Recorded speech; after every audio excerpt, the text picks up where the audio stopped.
Your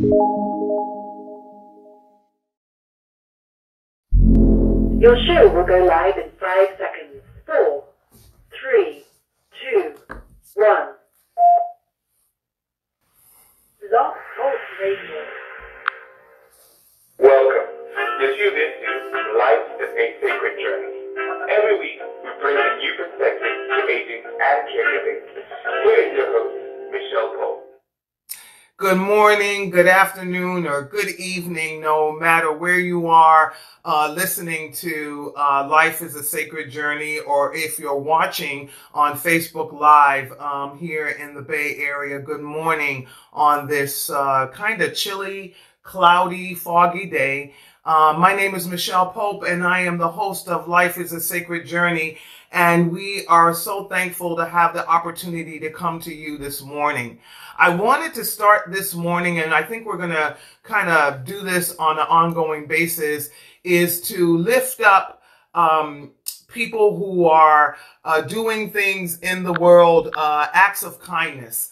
And I found an act of kindness that I just have to share with you, because in this time of COVID-19, we all need people with acts of kindness. So there was a landlord. His name is Nathan Nichols, and he is from Portland, Maine. I believe it was on the Today Show sometime this week, but I saw it on my Facebook feed. And he is a landlord in Portland, Maine.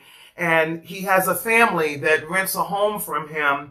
And he went to them and made the decision, because I guess in Maine they haven't done this yet, as we have rent protections here in California. And he went to them without a bill, without being told, and said, you know, I'm not going to charge you rent for the month of April. And then after doing that, he went to the grocery store and bought this family groceries and put them on the porch for this family.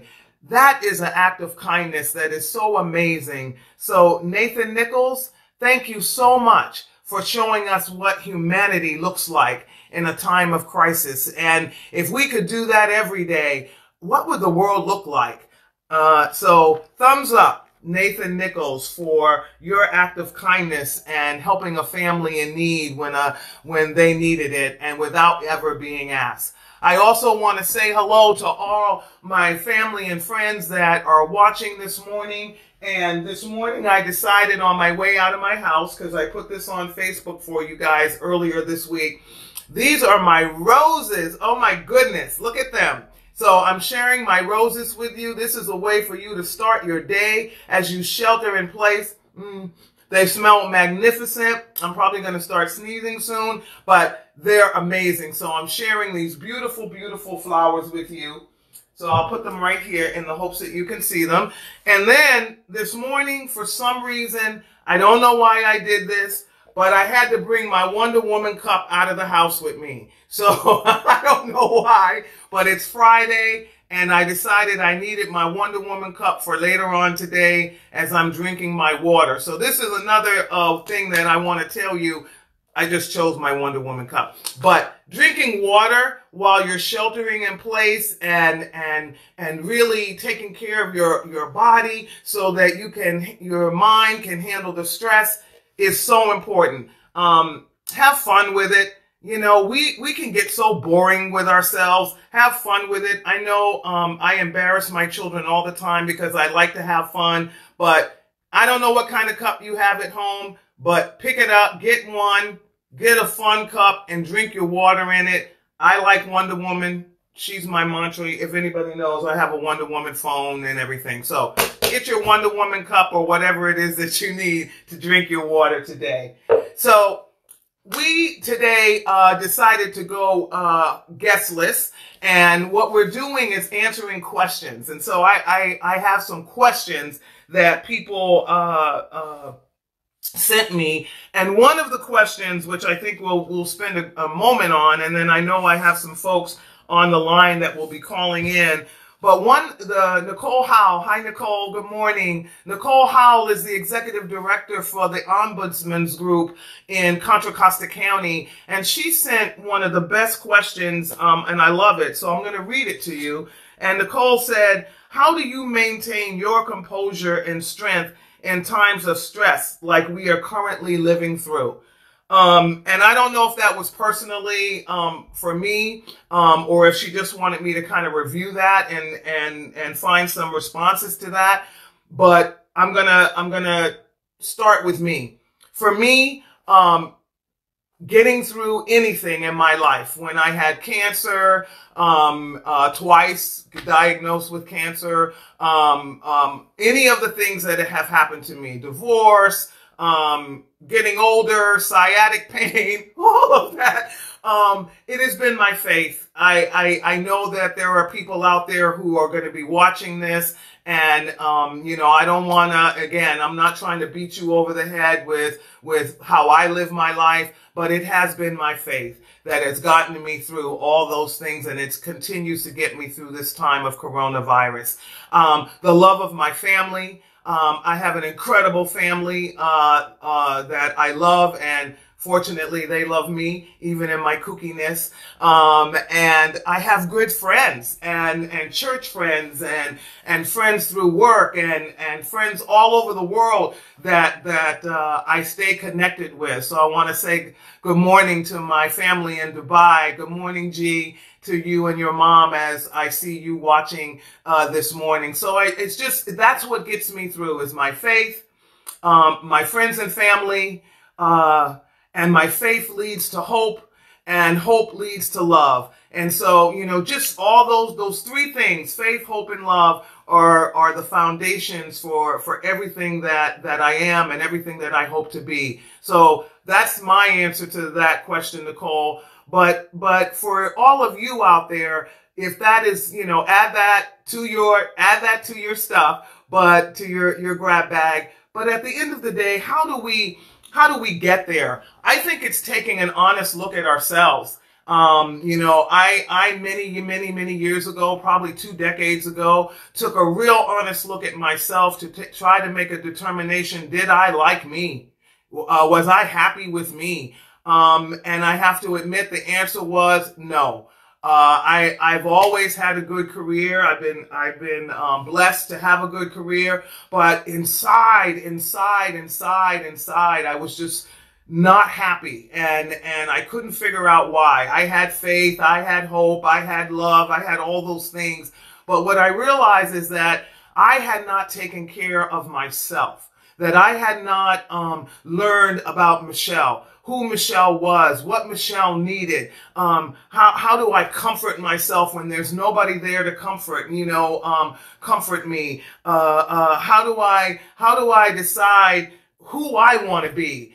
And 2 decades ago, I met some incredible young people from all over the world that came to Alzheimer's Services of the East Bay, and they came to learn. And they did this. Good morning, Nancy. Good morning, Peggy. Good morning, my sisters and brothers. It's really good to see you. But yeah, and so I met these young people, and they came from countries where they don't have sometimes the luxuries that we have, and I just saw in them such gratitude, for the little things, just for conversation, for being in the moment, just the little things that they were grateful for. I'm trying to get my computer to come back on. It went on a little hiatus. And that's when I decided, you know what? We need to be grateful for every moment that we have. And when I was first diagnosed with cancer, the first time, when they went in and they said, the lump has gone and you're good. And I was grateful, but I went back to my old way of living, just thinking that everything that was happening for me, I deserved, and I worked hard for it, and I better have it. And then I got hit again. And the second time, my mortality hit me right in the face, and I realized, take an honest look at yourself. That's the first thing that we all have to do. Nobody has to know what you find. Nobody has to know what you see, but take an honest look. And then turn around and empower yourself and know that you are loved regardless of what anybody says, and whatever your socioeconomic, your gender, your race, any of that kind of stuff. I think that's where we have to begin. I think not biting off more than you can chew, A lot of times people ask me that. They say, Michelle, you seem like you do a lot. You seem like you bite off more than you can chew. And yes, sometimes I do. In my desire to serve other people, I have a tendency to say yes to things that I should possibly say no to. But that's who I am. That's how I was made. So I'm trying now to not bite off more than I can chew. Henry Ford said, nothing is particularly hard if you divide it into small jobs. And so that's what I'm trying to do. Divide everything into small jobs and then reach out and not do anything alone. I think that helps with your ego as well. If you don't do anything alone, then you're feeling really good about life, because then you're partnering with other people in the joy of serving together. And that's why I guess I belong to a faith-based community, because I love the joy of doing things with others. And then do unto yourself what you would do for others. Be kind to yourself. I mean, do you say good morning to yourself? I started that practice about a year and a half ago, where the first thing I do, I say good morning to God, and then I say good morning to myself. I don't have to wait for someone to say good morning to me. First of all, my daughter is in college and not there a lot of the time, and so I'm in the house by myself. My dogs always say good morning to me, but I also say good morning to myself. And in saying good morning to myself, I have a sense of gratitude that I'm still here, that I'm still alive. And so, and as we grow older, we discover, I think it's Maya Angelou, yes it is, that says, as you grow older, you will discover that you have two hands, one for helping yourself and the other for helping others. And so I think we have to be in a place of that. And when we're doing that, we get the energy that we need to live our lives fully. This is a great one that I found, and it says, be the best-selling author of your story. I dig that. Everybody keeps telling me I should write a book, and I've got journals upon journals upon journals. And so if there's a ghostwriter out there that would love to take my journals and make a book out of it, please get in contact with me, because I just don't have time for that. But loving ourselves through the process is the bravest thing that we will ever do. I think we disconnected for a minute, but I'm back. Be comfortable with the uncomfortable. I think that's where we are right now with COVID-19. We have got to be comfortable with this uncomfortable silence. I got silent for a minute on purpose. We are so conditioned. I am too. Something has to be happening all the time. We have to have that constant noise. When I'm writing grants, I constantly have things going on, noise going on. It's like constant all the time. And the reality is we've got to be able to make sure that we are comfortable with the uncomfortable. I remember my first time walking into a situation as an African-American woman, where I was the only person of color in the situation, and that was the most uncomfortable feeling for me, for all the reasons that we could talk about, and that's just another life is a sacred journey.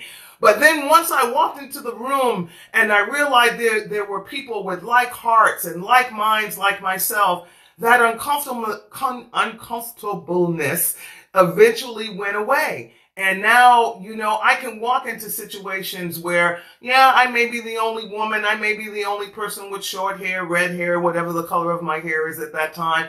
But I'm okay with that uncomfortableness, because it really helps me to grow and to become a person that I need to be, and to be okay with who I am. There's some women in New York, and I love them. They call themselves the fashionistas, and they go shopping together, and they wear, oh my gosh, their fashions. If anybody who knows me knows that I'm trying to be a fashionista myself, and they are so amazing, but they don't care. They don't care what people think. They're thinking that they're too old to be wearing those fashions or whatever. They're living their life. They're enjoying their life, and they're having such a good time, and they're amazing to watch. So if you ever have an opportunity to look up the fashionistas of New York, you will find them. My good friend Diana Garrett, actually, she and I probably almost 5 years ago, went and saw a documentary in which they were, they told their story. And so find out about them and learn to laugh at yourself. This is the thing that I do a lot. I don't take myself so seriously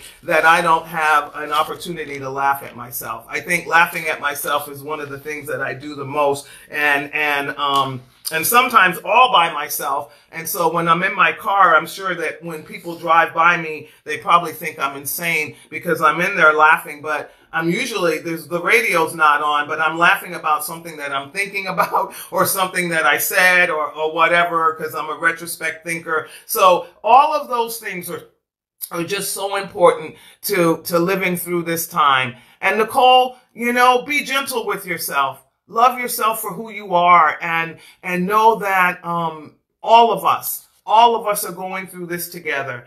And reach out, start those virtual dinners, start that virtual coffee time with your best friend. I'm getting ready to do a virtual Zoom thing where I'm going to invite some of my girlfriends to join me just for a little chat, glass of wine. I don't know what we're going to do, poetry reading, but just getting together. And, I think COVID-19 is actually teaching us that we really have not been intentional and deliberate with each other. And this is a time for us to do that. The other day, I went through my phone and I realized there's so many numbers that I have on my phone that these are people that I have not talked to in years. And because I've just been so busy, and honestly, I'm not a big phone talker.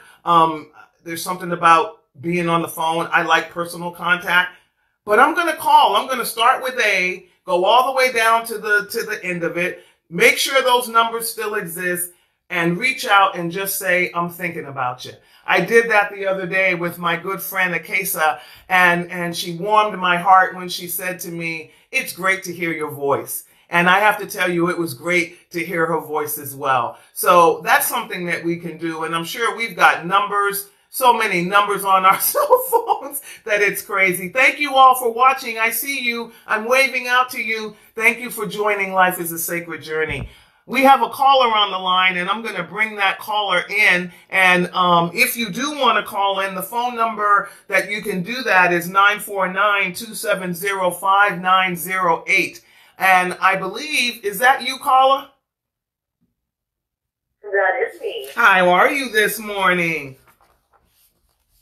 I'm well, and yourself? I'm doing good. I'm feeling good. I got my roses here next to me. I got my Wonder Woman cup next to me. I have all my friends. I see them all popping up, waving at me, saying that they're watching. I got you on the phone, and I'm sitting on my sciatic cushion. Who could ask for anything more? That's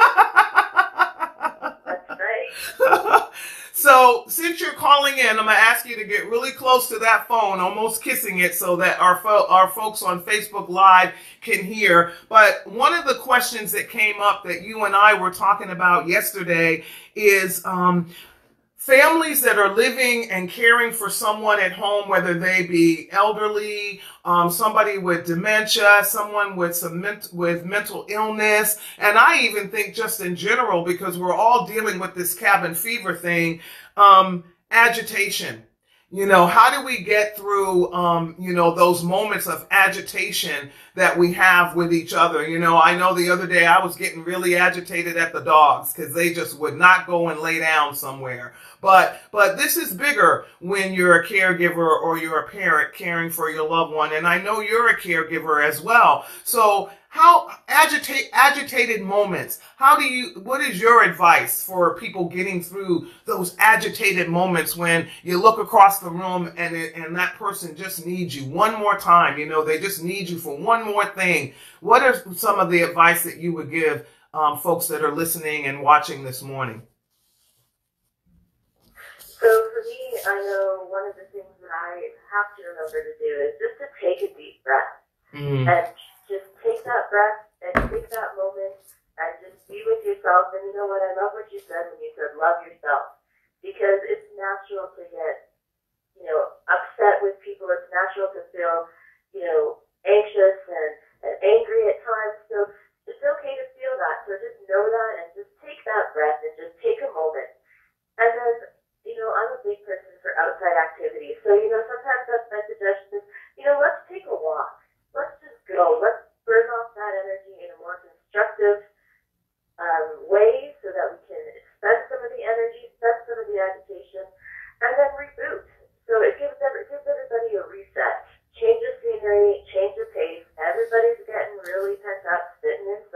Yes. So change the scenery for a minute.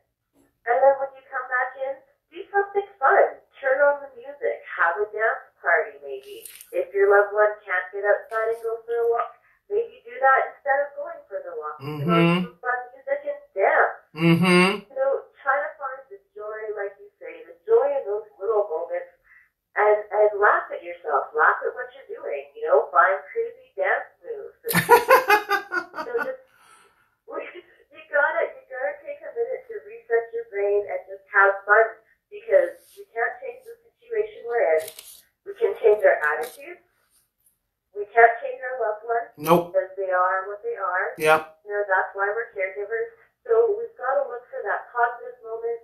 We've got to look for that piece of joy and that spark of life.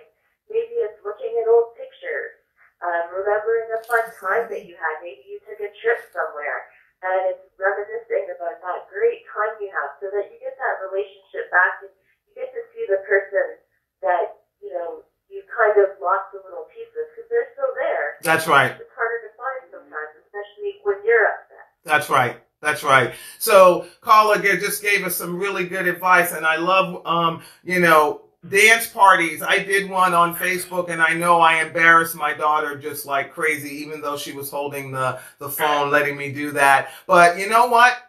I'm at that age now, it doesn't matter. So so I had a dance party, and so have a dance party. Hi, Sandy. Hi, Becky. Hey, Robert. Good morning.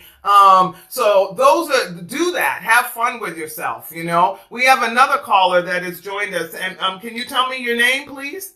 Is that you, Carol? Is that me? I think it's you. Yes. Good morning. How are you? Good. It's good to see you. Good. But I finally figured out that even though I can listen to you, I should call in. Yeah, you can call in too. Yes.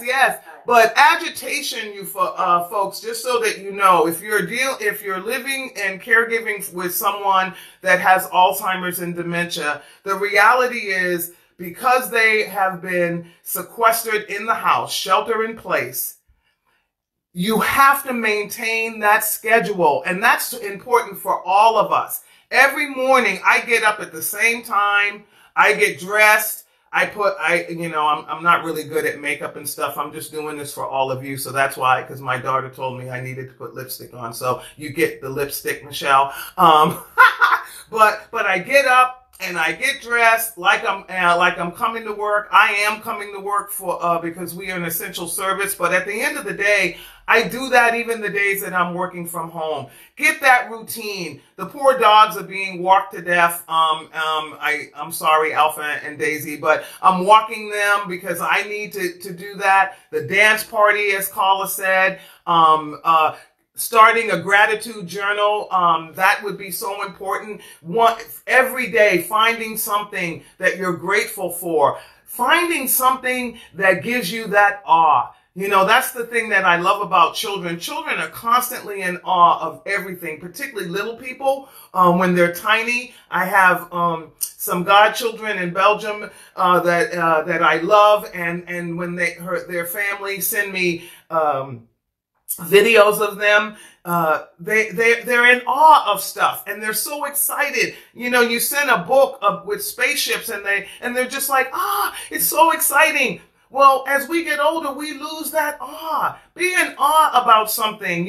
Last night when I got home, and it was very late and I was very tired, but I realized that I had some stuffed animals that I had been keeping for the kids, right? My garage is full of kid stuff that my kids are no longer little kids.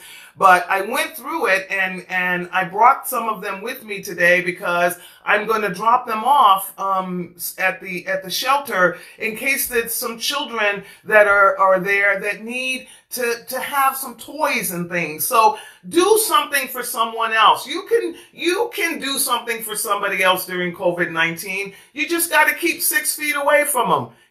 I was telling folks yesterday, I went to visit a dear friend of mine. She's 90-something years old. And I called her ahead of time and I said, I'm coming by. I'm going to do a drive-by. And she came to the door and I talked to her. Yeah, I was screaming in the middle of the street so she could hear me. And I talked to her for about 10 minutes. I waved and left. And then I decided to go back and take her some ice cream that I left in front of the door. So you can do these things. Wear your mask, of course, when you go out, and use your hand sanitizer when you go out, and wash your hands, and take care of yourself. Get plenty of rest so that your immune system can restore itself. That's just so very, very important. This is a time when we have to value that everything that we are and everything that we're yet to be is sacred. It is sacred. It doesn't feel that way in some moments because we get all doomy and gloomy. And I'm going to tell you this, turn the TV off. If you're sitting home sheltering in place and you're hearing blow by blow by blow by blow from CNN, ES, all that stuff, turn it off. Take a moment, take an hour, take a day. Bishop Minerva Kakonya, who is our bishop here for the Cal Nevada Conference, said the other day she took a IT break day. And I love that. And I don't know the whole details of that, but in my head, I'm imagining that she turned her cell phone off. And of course, I'm sure she looked at her emails from time to time, being the bishop of our conference. But it's okay. People can live without you for a minute. Turn it off. Turn it off and take a break from the drama. And then listen to your words. Language is so important. I was thinking about this in the car, knowing that we were going to be together this morning. We speak in such negative terms. But is a negative word if you're doing it to show me that my thought was less important than yours. We don't need that word unless we're using it in a different way. We need to stop being so negative. The words that we use are so negative and demoralizing to each other. Let's lift everybody up. I was on Facebook for a minute because my producer, Felicia, thank you, Felicia, for making me look good. I saw that video this morning.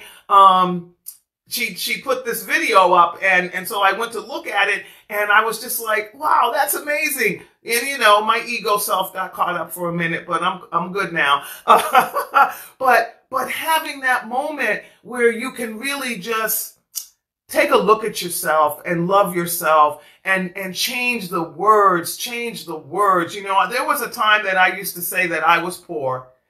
I used to say I was poor because I don't have $1 million in the bank. And I live paycheck to paycheck. And there's times that I can't pay certain bills and I have to rob Peter to pay Paul.